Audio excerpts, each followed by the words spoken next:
Hello, this is Stephen Williford, the Barefoot Defender, here again to talk with another great guest. We have Michael Mikowski from Sons of Liberty Gunworks, and I wanted to talk to Michael Mikowski because he's a good, high-quality AR-15 manufacturing company he owns, and we've been talking a lot about Texas laws and stuff and things that are coming up on the books, and I'd like to talk to him a little bit about the upcoming legislative session and what's in the works right now.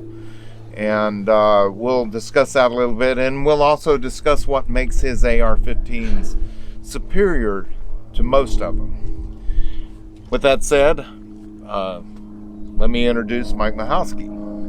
Hey Steve, thanks for having me out, man. This is cool. This is not far from where I grew up. Actually, just a couple minutes down the road, man. So it feels good, kind of being back home, you know. And you and I, we've done a lot of good stuff together, man. Different advocacy programs. We've traveled to Virginia. We've gone to town halls. I mean, you're one of those guys I call whenever we need to go do some battle for the Second Amendment. So it was great.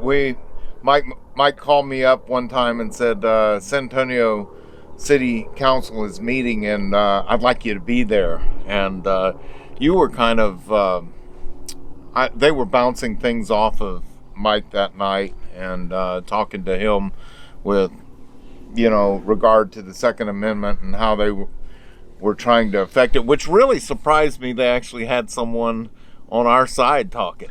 Yeah, I don't think that was their choice. I think we kind of forced that. We put so much pressure on them to have our side represented.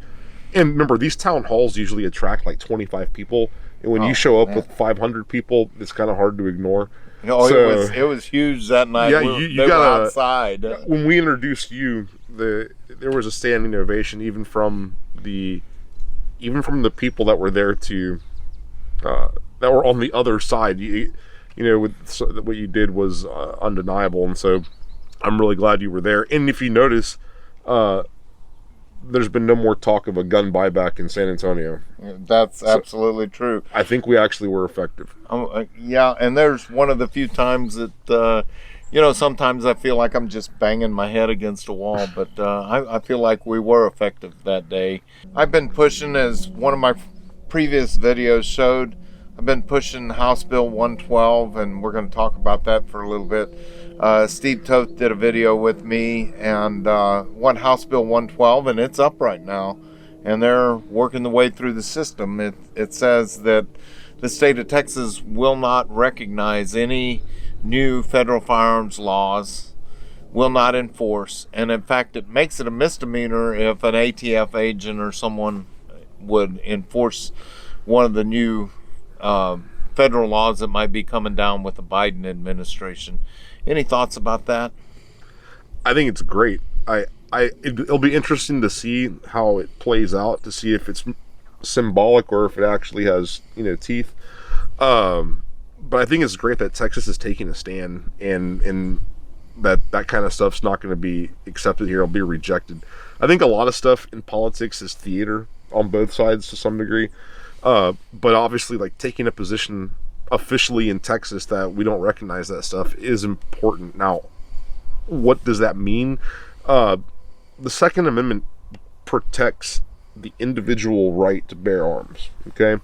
It doesn't necessarily protect manufacturers from making guns or doing interstate commerce or doing any of that kind of stuff. So those federal laws that they might be imposing, Texas could probably reject that for individual civilians, the same way that a lot of other states have rejected federal drug laws. You don't see a whole lot of federal drug arrest in California or Washington State or Oregon, right? Where I think heroin's legal up there now. Yeah, they basically threw the door open and said whatever, and the federal government, the feds have decided to ignore that, and yeah. So Texas taking that stand on guns, I think, is a really big deal. Now, Missouri just did the same thing too. That Texas is trying to do right now. Missouri did it. Several states have enacted things like, I think Montana had the Firearms Freedom Act. Several states have done stuff like this. I don't know if they've ever really push the issue. I think this time they will. I think this time there's going to be an actual hard line to reject any kind of new federal infringements on stuff, right? Now, is that going to have an impact on our ability to make and produce and sell guns? I don't know, because that we're regulated by the ATF and by the FBI federally. Your right to own a gun is probably a lot safer than my right to make one. The Made in Texas bill, and this one would be in reference to you as a manufacturer. Right. House Bill 915 and Senate Bill 542. And those are the Made in Texas bills. And we also have the Suppressor Freedom Act, which is House Bill 957 and Senate Bill 543. And I think those are both by Tom Tolliverson. Well, that's obviously something we're going to support with everything we have, to keep that. Most gun control proposals are made by people that have absolutely zero familiarity with guns. I mean, but that's nothing new. I mean, you see Sheila Jackson and stuff talk about the weight and the recoil and stuff of an AR-15. A 50 caliber bullet. Yeah, so and it weighs as much as 10 boxes. Yeah. 10 boxes of what? I'm kind of embarrassed that that's a Texan. It sucks. But I mean, 30 caliber ghost guns and 30 clips or whatever. I mean, the people that propose this stuff really have no familiarity with the guns, and that's why they have the position they do. I know that a lot of times our side laughs at how badly they deliver like nomenclature and stuff, right? Unfortunately, like the lawyers that write these bills, though, they're very familiar with they probably consult like guys from the ATF technology branch and stuff that are very familiar with writing the correct nomenclature and stuff. So while it's funny to laugh at these people because they are clueless, it's dangerous to dismiss them because the people actually penning these bills, they do know what they're talking about. Yeah, and I get that. I get that. But it is funny to it is funny to listen to them talk. We need to make this more about than just Texas politics too, because we need to talk a little bit about what Biden wants to do as far as he wants to make the AR-15s, put them on the tax stamp, and he wants to make high-capacity magazines, anything that holds over 10 rounds, have to come with a stamp, just like a suppressor or a short-barrel rifle or something like that. Me personally, I truly believe that the tax stamps and stuff, what's the NFA stuff? Yeah, NFA, National Firearms Act. I think the NFA really needs to go away, actually. It's kind of, if you look at the origins of the NFA, if you look at how the National Firearms Act even came to be, it was a product of Prohibition, right? So you started seeing, the 1934 Act. And so you had the government make a really bad decision about prohibiting alcohol, and that was a wildly unpopular thing, and it led to the rise of, criminal organizations and everybody involved in like the illegal trafficking of alcohol because the demand never stopped. And so they piled on bad law on top of bad law. Now, luckily, Prohibition was overturned, but some of the consequences of Prohibition are still there. The NFA is a direct consequence of that. And honestly, what they were trying to ban during the 1934 NFA process was handguns. So they wanted to ban handguns. That's why you see like the problem with short barrel rifles and short barrel shotguns. In their attempt to ban handguns, they wanted to make sure that people couldn't get a workaround by just sawing the barrel off their shotgun. They'll say, hey, your pistol's illegal, but you can still own a shotgun. Well, if you cut the barrel off this, well, then you've still accomplished that concealability of what they were trying to ban in the first place. That's how the NFA came about. It's very poorly written law. It has no... there's absolutely no evidence that it's reduced any kind of crime. If you look at how common AR pistols are and some of these other firearms that are classified as firearms because they have an overall length of greater than 26 inches, they're not they're not used in any more crimes than standard length guns. I mean, even the length, like just forget an 18-inch barrel on a shotgun or a 16-inch barrel on a rifle. Like, those numbers are really kind of arbitrary. I mean, is a 16-inch gun safer than a 15.5-inch gun? Because one of them's a felony, one of them's not. And then you can turn around and you can get a bullpup with a 16-inch barrel, and you've shortened the thing considerably. But it's got a 16-inch barrel. If you look at the whole like Ruby Ridge scenario, the Randy Weaver situation, regardless of where you stand on that kind of stuff, a lot of people died over a quarter-inch of steel. It's because he sawed a shotgun down to lower, I think, like a quarter-inch shorter than the 18 inches that you're supposed to, and that just seems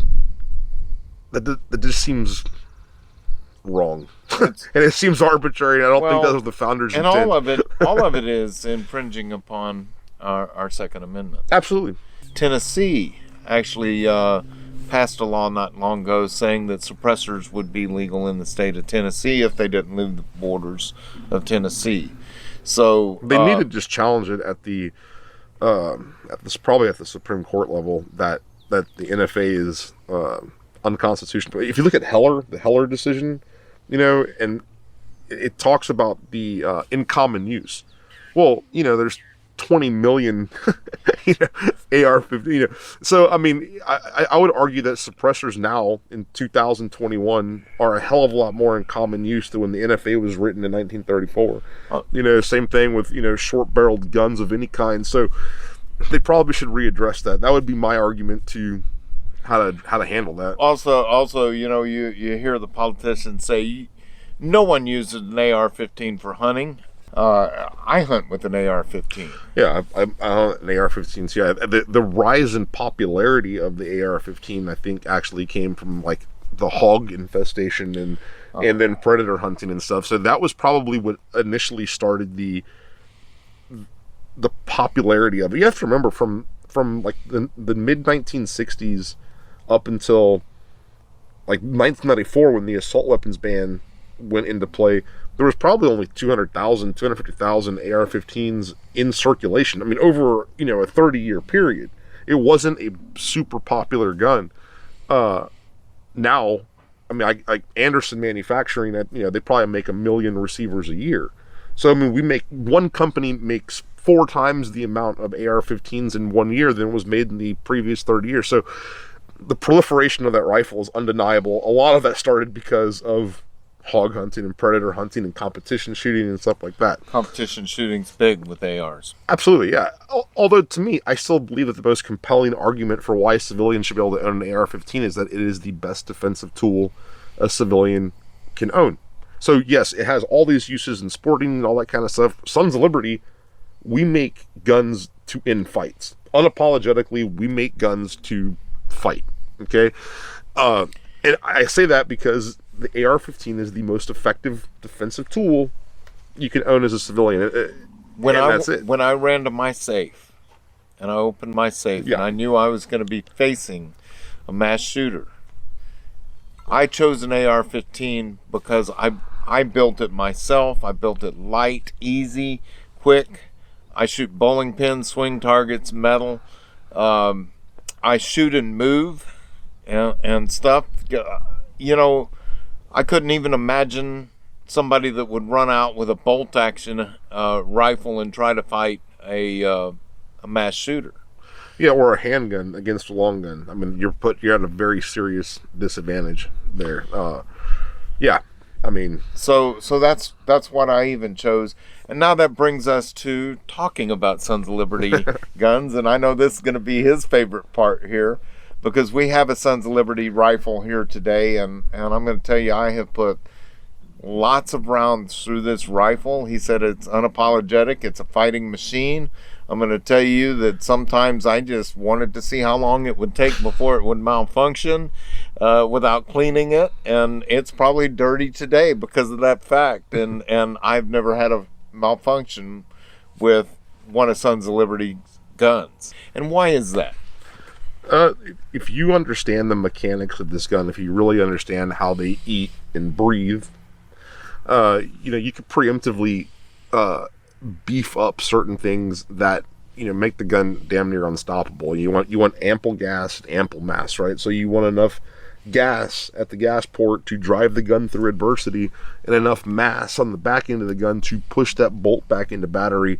And so ample gas and ample mass. And if you were to take the cycle of operation of an AR-15 and break it down to just 2 steps, it's make a hole and fill it, right? You want to extract that spent brass that's coming out of the gun. You want to push that next round into battery. If you boil the entire operation down to those 2 things and you focus on doing just that, and make it very simple, you make these guns very, very hard to stop.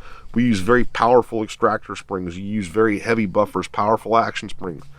And when you do that, like that brass is coming out no matter how fouled or screwed up that chamber is, and that new round is going in no matter what kind of debris is in that raceway, that thing's going home. And so focusing on that, it makes a difference. Materials, techniques, consistency. If you want to build predictability of performance, you do everything exactly the same every time, and we can tell with a very high probability of what that gun's going to do because it was built to a very specific formula. So we do a lot of contracts for different entities, and when we're making like an 11.5 inch entry rifle, a lot of times you'll see that paired with ammunition that's optimized for short barrel usage, right? You have full propellant burn in a shorter distance, so you have less muzzle flashes. There's not much unspent propellant coming out of the front, and you have pretty adequate velocity in a very short distance. That goes back to one of the previous videos that we shot with True Ballistics out here with Del Hallmark. Talked about the different powders and stuff that's used, that that way you're not getting the long flash and stuff because it's a faster burning powder through a shorter barrel and stuff. And good time to mention True Ballistics. They're one of our sponsors, and they supply me with all the ammunition that I need out here to shoot. That's awesome. And they're in Kennedy, Texas. Go to True Ballistics, look them up, order some ammo. They also do custom loads. They will load if you bring your rifle into them, they will load a load specifically for your rifle. So this is something that a lot of people, I think, don't understand. There are benefits, a lot of benefits sometimes, to going to smaller manufacturers and smaller businesses like that, because you get a level of customized service that you will never get from Federal or Hornady or Winchester. And that's how Sons Liberty started, right? The way that we became a national brand with virtually zero marketing dollars is because we offered a highly customized service of being able to have a factory direct rifle with that muzzle device and this buffer and blah, blah, blah. So going with the smaller brand sometimes makes all the difference in the level of end user support you're going to get. So that's awesome what those guys are doing, man. And I hope that they, I hope they do well through this time that we're in. They're actually even setting up right now. They're going forward with their manufacturing. They're going to start manufacturing their own brass. That's awesome. And their own primers. We need that. Also. Like a lot of folks don't realize that we don't have like a nitrocellulose production here commercially in the United States. The U.S. military has nitrocellulose production, for their propellant, gunpowders and stuff, right?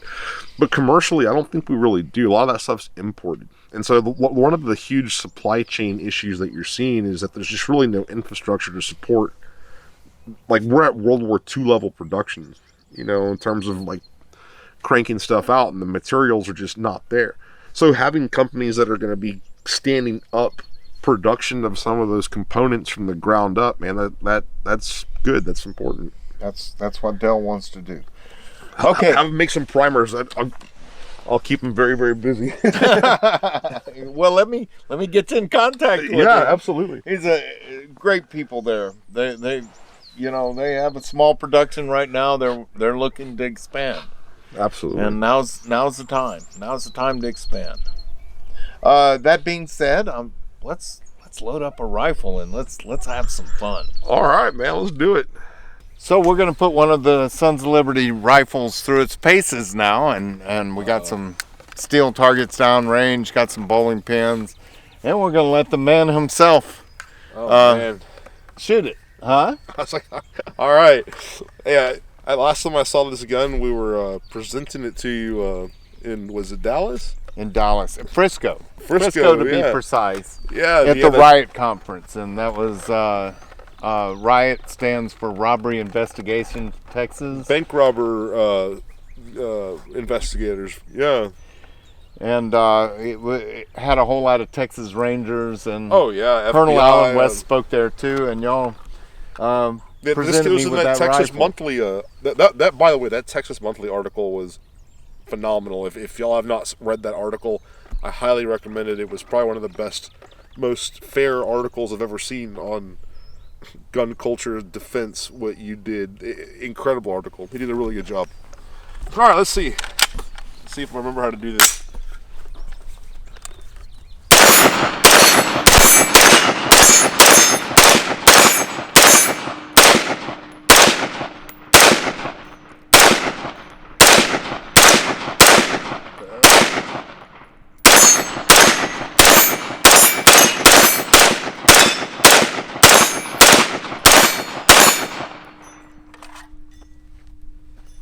See, with those heavy buffers, you can really feel that bolt lock. You don't even have to look. Here, Steve, hold your mag, dude. Those Duramags are good mags. I bought it from you.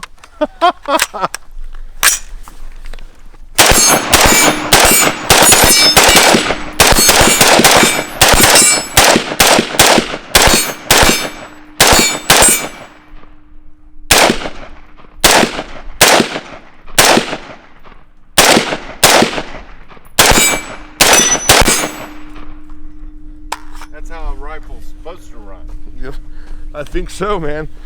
Yeah, dude, this is I've never got to shoot one of the guns we've presented before, so this was a cool treat, man. This meant a lot, Steve. I'm glad to let me. It fast play with became one of my favorite guns because it just, it runs good. It looks good. It looks phenomenal. Looks phenomenal. Man, this is I'm looking at the serial number sequence. This was good stuff, man. Still got one more Oh, right on. half mag.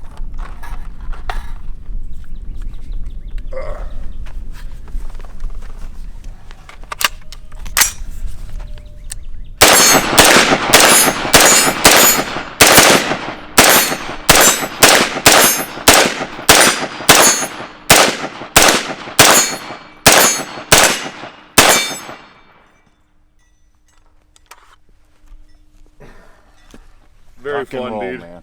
Very fun. Yeah, that's a good time. I don't get to shoot for fun these days.